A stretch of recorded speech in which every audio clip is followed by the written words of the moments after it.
రోజుల క్రితం ఏదైతే కావలి శాసనసభ్యులు కావ్య కృష్ణారెడ్డి మా నాయకులను ఉద్దేశించి ఏదైతే అనుచిత వ్యాఖ్యలు చేశాడో వాటిని తీవ్రంగా ఖండిస్తూ జిల్లా యోజన విభాగం తరపున ఈరోజు ప్రెస్ మీట్ ఏర్పాటు చేయడం జరిగింది. మరీ ముఖ్యంగా మా నాయకులు శ్రీ పర్వతిరెడ్డి చంద్రశేఖర్ రెడ్డి గారి గురించి అతి నీచంగా చెప్పడానికి కూడా వీల్లేనటువంటి భాషతో చాలా అసహ్యంగా మాట్లాడాడు ఈ కావ్య కృష్ణారెడ్డి. ఆయనకి నేను మీడియా ముఖంగా 2 విషయాలు గుర్తుపెట్టుకోమని తెలియజేస్తా ఉన్నా. మరీ ముఖ్యంగా ఆయన నడవడిక గురించి కావచ్చు, ఆయన మాట తీరు గురించి కావచ్చు, ఆయన నిదానం గురించి కావచ్చు, రకరకాలుగా పక్కన ఉన్న మహిళలు కూడా చీదరించుకునే విధంగా ఈరోజు కావ్య కృష్ణారెడ్డి మాట్లాడారు. ఆయనకి మీడియా ముఖంగా స్పష్టంగా 2 విషయాలు గుర్తు చేస్తా ఉన్నా. కావ్య కృష్ణారెడ్డి గుర్తుపెట్టుకో, మహాత్మా గాంధీ గారు కూడా ఆయన మాట తీరు కూడా చాలా నిదానంగానే ఉంటుంది. కానీ ఆయన నిదానమే బ్రిటిష్ వారి చేత మన దేశానికి స్వాతంత్రం తీసుకొచ్చింది. డాక్టర్ బిఆర్ అంబేద్కర్ గారి నడక కూడా చాలా నిదానంగానే ఉంటుంది.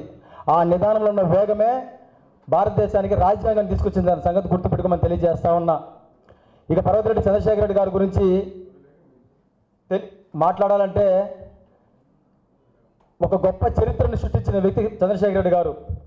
చరిత్రలో ఏ పార్టీకి కూడా సాధ్యం కానటువంటి టీచర్ ఎమ్మెల్సీ ఎలక్షన్లో వైఎస్ఆర్ కాంగ్రెస్ పార్టీ తరఫున నిలబడి పోటీ చేసి ప్రతి ఒక్క వైఎస్ఆర్ కాంగ్రెస్ పార్టీ కార్యకర్త నాయకుడు గర్వంగా చెప్పుకునే విధంగా చరిత్రలు నిలిపే విధంగా గెలుపొంది మా పార్టీకి బహుమానంగా ఇచ్చిన గొప్ప నాయకుడు చంద్రశేఖర్ రెడ్డి గారిని గుర్తు చేస్తా ఉన్నా మీకు. అదే కాకుండా రెడ్ క్రాస్ సేవ ద్వారా కొన్ని వేల మందికి అనేక విధాలైనటువంటి సేవా కార్యక్రమాలు చేసి ఆయన అదే నిదానమైన మాట తీరుతోనే, అదే నిదానమైన నడవడికతోనే అనేక విధాలమైన సేవలు చేసి ఈరోజు గవర్నర్ దగ్గర నుంచి మెడల్ అందుకునే స్థాయికి ఆయన సేవలు తీసుకొచ్చాయంటే దట్ ఈస్ పర్వతిరెడ్డి చంద్రశేఖర్ రెడ్డి అని చెప్పి ప్రతి ఒక్క వైఎస్ఆర్ కాంగ్రెస్ పార్టీ కార్యకర్త గర్వంగా చెప్పుకునే విధంగా మా నాయకుడు రాజకీయాలు చేస్తూ ఉంటే ఈరోజు ఆయన విమర్శిస్తూ ఉన్నాం. కావ్య కృష్ణారెడ్డి గుర్తుపెట్టుకో, చంద్రశేఖర్ రెడ్డి గారి వ్యక్తిత్వం, చంద్రశేఖర్ రెడ్డి గారి నడవడిక, చంద్రశేఖర్ రెడ్డి గారికి ఉన్న నిబద్ధతతో పోల్చుకుంటే నీ పౌరుషం, నీ మీసం, నీ రోషం, నీ మగతనం, నీ అధికార మతం ఇవన్నీ కూడా చంద్రశేఖర్ రెడ్డి గారి కాలి గోటికి కూడా సరిపోవడానికి మీడియా ముఖంగా నేను తెలియజేస్తా ఉన్నా. మరొకటి మా అధ్యక్షుడు కాకాని గోవర్ధన్ రెడ్డి గారి గురించి కూడా అవాకులు మాట్లాడే 2 రోజుల క్రితం నువ్వు గోవర్ధన్ అన్న గురించి నీకు క్లుప్తంగా ఒక విషయం తెలియజేస్తా ఉన్నా.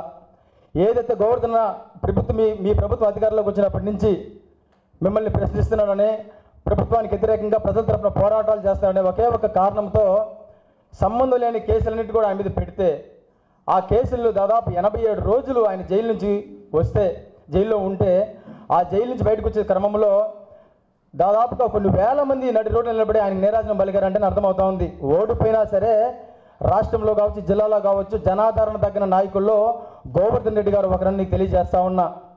మరీ ముఖ్యంగా కావలి నియోజకవర్గం నాది అని చెప్పుకొని గాలివాటంలో గెలిచిన గాలి ఎమ్మెల్యేవి నీ కావలిలోనే టోల్ ప్లాజా దగ్గరే గోవర్ధన్ రెడ్డి గారిని ఎవరిని కలవనీయకుండా పోలీసులతో పటిష్ట బందోబస్తుతో ఏర్పాటు చేసి గోవర్ధన్ రెడ్డి గారు దమ్ము ధైర్యంతో ముందుగానే పసిగట్టి పోలీసుల చేత బందోబస్తు ఏర్పాటు చేసిన నీచమైన ఇదని తెలియజేస్తా ఉన్నా. మరొక విషయం, రామిరెడ్డి ప్రతాప్ అన్న గురించి రకరకాలుగా ఈరోజు మాట్లాడుతూ ఉన్నాం. కేవలం ప్రతాప్ అన్న ఈ 15 నెలల్లో నువ్వు చేసిన చీకటి సామ్రాజ్యం, నువ్వు స్థాపించిన చీకటి సామ్రాజ్యం గురించి కావచ్చు, నువ్వు చేసిన అన్యాయాల గురించి కావచ్చు, నువ్వు చేసిన దౌర్జన్యాలన్నింటినీ కూడా ఒక వీడియో రూపంలో అన్నింటినీ బంధించి ప్రెస్ ద్వారా నీ చీకటి సామ్రాజ్యాన్ని బట్టబయలు చేస్తున్నాడనే ఒకే ఒక కారణంతో ఆ ఇది నుంచి బయటపడేయాలని ఒకే ఒక ఉద్దేశంతో నీ పైన హత్యాయత్నం చేస్తున్నారని ఒక దొంగ కేసుని ఆయన మీద మోపి హత్యాయత్నం కింద ఈరోజు నువ్వు ఆయన మీద దొంగ కేసును బనాయించడం జరిగింది. గుర్తుపెట్టుకో, నిజంగా హత్యాయత్నమే చేయాలనుకున్నా నీలాంటి చెత్త గురించి ఆలోచన చేసే ఉంటే, మా ప్రభుత్వం అధికారంలో ఉన్నప్పుడు నీలాంటి వ్యక్తుల గురించి ఆలోచన చేసి ఉంటే కనీసం నువ్వు నామినేషన్ ఇచ్చడానికి రోడ్లో కూర్చునేవాడు కాదని నీకు మీడియా ముఖంగా తెలియజేస్తా ఉన్నా. మాటికి ముందు నా మీసం ఇంత పొడుగు, నేను ఇంత మొగాడిని, నాకు ఇంత పౌరుషం ఉంది, నాకు ఇంత అధికారం ఉందని తెలియజేస్తూ ఉండవు. ఎవరికైతే ఏదైతే తక్కువ ఉంటుందో దాన్ని ఎక్కువగా చెప్పుకుంటారని అనుకుంటా ఉంటారు. నువ్వు ఇంత పెద్ద పొడుగుంటావనో, నీ మీసలు ఎంత ఇది ఉంటాయనో, నువ్వు ఇంత పెద్ద అందగాడవనో నీకు కావలి నియోజకవర్గ ప్రజలు నీకు ఓట్లు వేయలా.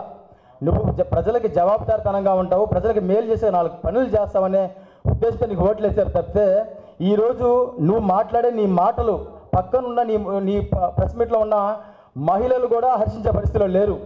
నువ్వు ఏ ప్రెస్ మీట్లో మాట్లాడినా, నువ్వు ఎక్కడ ప్రెస్లో మాట్లాడినా నీ మాటల్ని కనీసం నీ కుటుంబ సభ్యులతో కూర్చొని చూసే ధైర్యమైన నీకు ఉందని తెలియజేస్తా ఉన్నా. అట్లాంటి నువ్వు ఈరోజు మా నాయకుల గురించి అవాకులు చవాకులు మాట్లాడుతూ ఉండవు. నీ చీకటి సామ్రాజ్యం గురించి, నీ గురించి కదిలిస్తే కావుల్లో గుట్టలు గుట్టలుగా నీ గురించి, నీ అవినీతి సామ్రాజ్యం గురించి గుట్టలు తెలియజేస్తూ ఉన్నారు. మనీ స్కామ్లో నువ్వు చేసినటువంటి అతిపెద్ద స్కాము, ప్రజల్ని నాశనం చేస్తూ ఈరోజు నువ్వు చేస్తున్న స్కామ్లన్నీ బయట పెడతారనే ఒకే ఒక ఉద్దేశంతోనే ఈరోజు ప్రతాప్ రెడ్డి గారి మీద హత్యాయత్నం కేసు మోపామని మీకు తెలియజేస్తా ఉన్నా. ఈరోజు ఒకటే, ప్రతాప్ రెడ్డి గారు కూడా నీ అవినీతిని ప్రశ్నిస్తే బెంగళూరు వెళ్ళిపోయారంటావు. ప్రతాప్ రెడ్డి గారు నీకు సంబంధించిన ఏదైనా మాట్లాడారంటే ఆయన సిట్టించారు జరపమని అంటావు. ఇట్లా ఎక్కడికెక్కడ డివియేషన్ పాలిటిక్స్ చేస్తూ చంద్రబాబు నాయుడు గారి దగ్గరికి శిష్యుడిగా నువ్వు ఈరోజు కావలిలో పేరు పొందను, గుర్తుపెట్టుకో. ఇకపోతే నువ్వు ఎక్కడ మాట్లాడినా సరే నన్ను ఏం పీకారు, మీ అధికారులు ఉన్నప్పుడు మీరేం పీకారు, మీరేం ఇచ్చేశారు అని చెప్పి అసభ్యకరంగా నువ్వు ఈరోజు మాట్లాడుతూ ఉండవు. ఈరోజు నిజంగా మీకు జగన్మోహన్ రెడ్డి గారు ముఖ్యమంత్రి అయినప్పుడు నీలాంటి పనికిమాలిన చెత్త గురించి ఆలోచన చేయకుండా ప్రజలకు ఆయనకు ఓట్లు వేసిన వ్యక్తుల గురించి మాత్రం ఆలోచన చేశాడు కాబట్టే ఈరోజు నీలాంటి పనికిమాలిన చెత్త అంతా రోడ్లోకి వచ్చి నీచాతి నిజంగా మాట్లాడుతూ ఉండరు. గుర్తుపెట్టుకో, జిల్లా యువజన విభాగం తరఫున ఈరోజు దాకా కూడా మిమ్మల్ని ఒక ప్రత్యర్థిగానే చూసాం. కానీ 2 రోజుల క్రితం నువ్వు చేసిన వ్యాఖ్యలు ఏదైతే ఉన్నాయో నిన్ను శత్రువుగా తీసుకునే పరిస్థితులు ఈరోజు నువ్వు కల్పించావు. నిజంగా ఈసారి అధికారం మారినప్పుడు నా అధినాయకుడు జగన్మోహన్ రెడ్డి గారు ముఖ్యమంత్రిగా బాధ్యతలు చేపట్టినప్పుడు మేము పీకాల్సిన పరిస్థితి కానీ వస్తే గుర్తుపెట్టుకో, నీ చెడ్డుతో కూడా పీకి నడి రోడ్లో ప్రజా కోర్టులో నేను దోషి నిలబెట్టే కార్యక్రమం కూడా వైఎస్ఆర్ కాంగ్రెస్ పార్టీ తరఫున తీసుకుంటామని తెలియజేస్తూ తెలుగులో న్యూస్ కి ఫాస్టెస్ట్ యాప్ ఇప్పుడు టోటలీ న్యూ అవతార్లో జస్ట్ 5 seconds లో కంప్లీట్ న్యూస్. సోషల్ మీడియాలో ట్రెండ్స్ కి one stop solution. Live TV app voice search option తో ఇప్పుడే డౌన్లోడ్ చేయండి లేదా అప్డేట్ అయిపోండి. యాప్ లింక్ డిస్క్రిప్షన్ లో ఉంది.